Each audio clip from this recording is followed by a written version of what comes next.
मध्य प्रदेश विधानसभा के मॉनसून सत्र में इस बार यूसीसी बिल पास हो गया है। यूसीसी समेत 8 बिल पास हुए हैं और मध्य प्रदेश जो है वह चौथा राज्य बन गया है। जी हाँ, चौथा भाजपा शासित राज्य जहां यूसीसी पास हुआ है। कैसे ये आम लोगों से जुड़ा है, क्या सबके लिए एक ही इसमें नियम कायदे है, इसको लेकर ज्यादा जानकारी हम लेते हैं। हमारे साथ भाजपा पैनलिस्ट गुंजन चौकसी जी फोन लाइन पर जुड़ी है। गुंजन जी, स्वागत है आपका खबर डिजिटल में। गुंजन जी, बहुत समय से इंतजार था यूसीसी को लेकर और अब विधानसभा में ये विधेयक पास हो गया है। यूसीसी को लेकर थोड़ा सा हम अपने दर्शकों को, श्रोताओं को बताना चाहेंगे, क्या है यूसीसी और क्या फायदा इसका प्रदेशवासियों को मिल सकता है। देखिए, सर्वप्रथम यूसीसी जैसा कि उसका नाम है, यूनिफॉर्म सिविल कोड।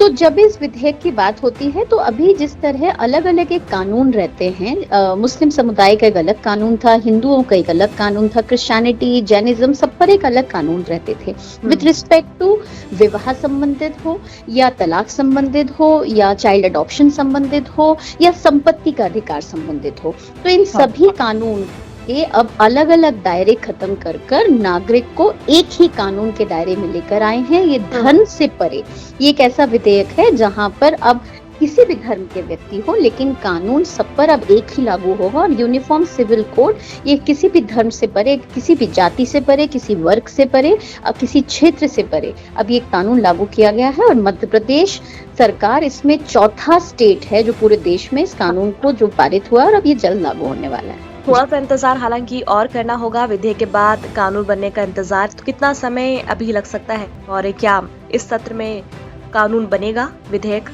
जी देखिए, डॉक्टर मोहन यादव जी का जो प्रयास रहा है, हमारे देश के यशस्वी प्रधानमंत्री श्री नरेंद्र मोदी जी के नेतृत्व में जो यूसीसी बिल पास हुआ था उसको मध्य प्रदेश में भी पारित करने के लिए उनका हर एक प्रयास सफल रहा।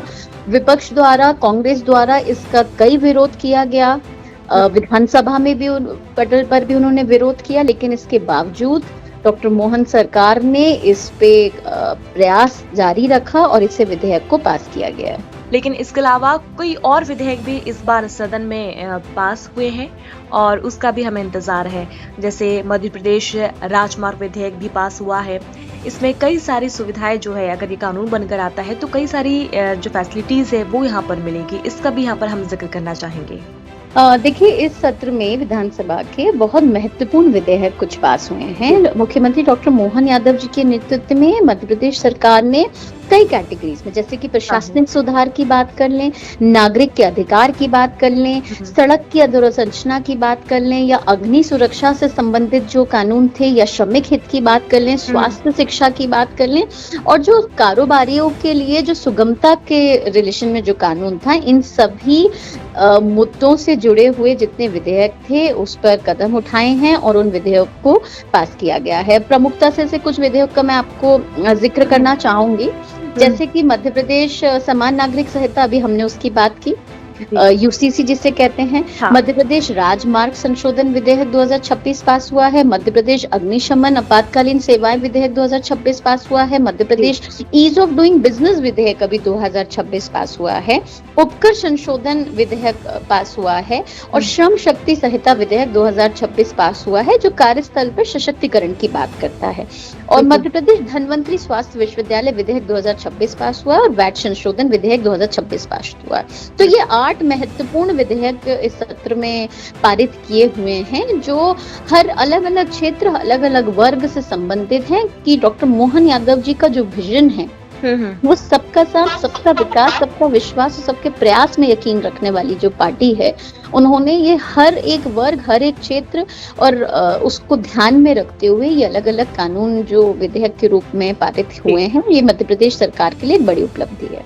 और गुंजन जी, जिस तरीके से धन्वंतरी स्वास्थ्य विश्वविद्यालय बिल की हमने यहाँ पर बात की है, तो उज्जैन में इसके तहत विश्वविद्यालय स्थापित होगा। उज्जैन क्योंकि मुख्यमंत्री का इलाका है, विधानसभा वहीं की है और डेवलप हम देख रहे हैं कि बहुत तेजी से हो रहा है। बाबा महाकाल की नगरी है, उसके बाद सिंहस्थ भी यहाँ पर लगने वाला है 2028 में। अगर हम बात करें तो अगर यहाँ पर विश्वविद्यालय स्थापित होगा, क्योंकि आयुर्वेद को हम देख रहे हैं कि बढ़ावा दे रहे हैं, आयुर्वेद आजकल बहुत आगे बढ़ रहा है, तो क्या इसका इम्पैक्ट पड़ेगा? देखिए, इस पहल से मेडिकल फील्ड, आयुष संबंध और जो ना स्वास्थ्य शिक्षा है उसके एजुकेशन क्वालिटी में तो फर्क पड़ेगा, उसके शोध में, उसकी गुणवत्ता में, और जो पूर्ण रूप से एक प्रशासनिक एकरूपता बढ़ाने में जो मदद मिलने की अपेक्षा से ये विधेयक लेकर आए हैं। जी। तो स्वास्थ्य हमारे लिए सर्वोपरि है और इसीलिए ये धन्वंतरी स्वास्थ्य विश्वविद्यालय विधेयक 2026 आया है। शुरुआत उज्जैन से है इसमें, लेकिन इसमें इंदौर, उज्जैन, भोपाल, ग्वालियर, चंबल क्षेत्र के जितने भी स्वास्थ्य और चिकित्सा शिक्षा से जुड़े संस्थानों को इसी विश्वविद्यालय से उसको टाइप के साथ आगे बढ़ाया जाएगा और उसके संबंध किए जाने की व्यवस्था भी इसी विधेयक में प्रस्तावित की गई है। बिल्कुल, यूसीसी का जिक्र हमने किया था, लेकिन बहुत समय से हम देख रहे थे, हालांकि कानून बना ट्रिपल तलाक को लेकर, 3 तलाक को लेकर और लिव इन रिलेशनशिप को लेकर भी मुख्यमंत्री का बयान पिछले कुछ दिनों पहले सामने आया था। इस तरीके की जो चीज़ें समाज में डेवलप हो रही है और बहुत सारे केस हम देख रहे हैं कि देश में भी बहुत बार क्राइम बढ़ा है और अब ये यूसीसी मध्य प्रदेश में लागू होगा, चौथा राज्य मध्य प्रदेश बनेगा जहां यूसीसी लागू होगा। कितना असर इस पे पड़ेगा? युवाओं जिनकी मेंटलिटी आज डाउन जा रही है, कितना बोध कर पाएगा? क्या ये चीजें सुधरेगी? देखिए, ये जो यूसीसी कानून है, इसमें जब अनुमति हमें प्राप्त हुई थी, सुझाव प्राप्त हुआ था, तो आम जनता से हुआ था और 10 लाख से ज्यादा लोगों ने का सुझाव इसमें प्राप्त हुआ है मध्य प्रदेश सरकार को, और उसके बेसिस पे ही तो आम जन की जो राय है, सरकार उसको एक कानून के रूप में पेश करती है और उसे आम जन के लाभ के लिए लेकर आती है। अब इस कानून के तहत सभी नागरिकों के लिए समान अधिकार होंगे, समान न्याय होगा और संवैधानिक समानता की भी ये बात करता है। हमारा संविधान एकता की बात करता है ना, हमारा संविधान धर्म में बांटने की नहीं, जोड़ने की बात करता है।